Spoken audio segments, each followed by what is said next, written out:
নমস্কার বন্ধুরা, আজকে শ্রাবণ মাসের সোমবার। তো আমি ঘরের ভোলানাথকে এইভাবে পুজো করি। এখানে দই, দুধ, মধু, ঘি,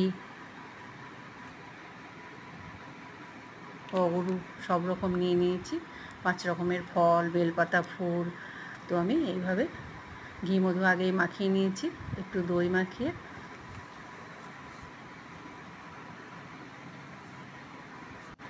তারপরে মাথায় আবার জল ঢেলে নিলাম। নিয়ে মন্দিরে তো যাওয়া হয় না, বাড়িতেই আমি ঘরে ভোলানাথকে আমি এইভাবেই পুজো দিই। এখানে নন্দীকে জল দিয়ে দিলাম, 5 রকমের ফল দিয়েছি, মাথায় বেলপাতা দিয়ে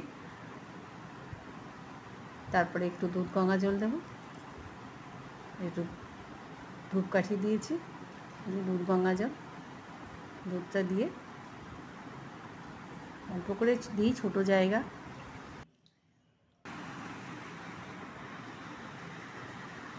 ভোলানাথ অল্পতেই সন্তুষ্ট, তেমন কিছু লাগে না, সামান্য একটু দুধ গঙ্গা জলেই সন্তুষ্ট।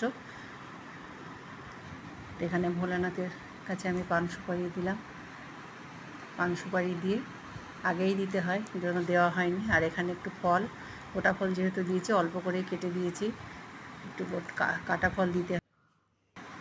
ঘরে পুজো দিলে একটু কাটা ফল দিই, আর একটু প্রদীপ দিয়ে আমি গোপালের কাছে আরতি করে, ভোলানাথের কাছে আমি একটু আরতি করে, যদি আমার পুজো ভালো লাগে, আমার ভোলানাথের কাছে প্রার্থনা, যদি ভালো লাগে আমার পুজো, একটা লাইক, সাবস্ক্রাইব করে আমার পাশে থাকবেন।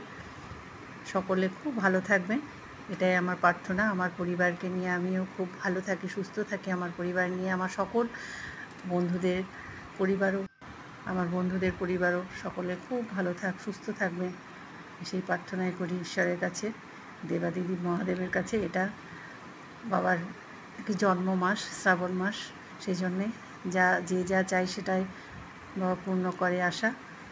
ভালো থাকবেন, সুস্থ থাকবেন।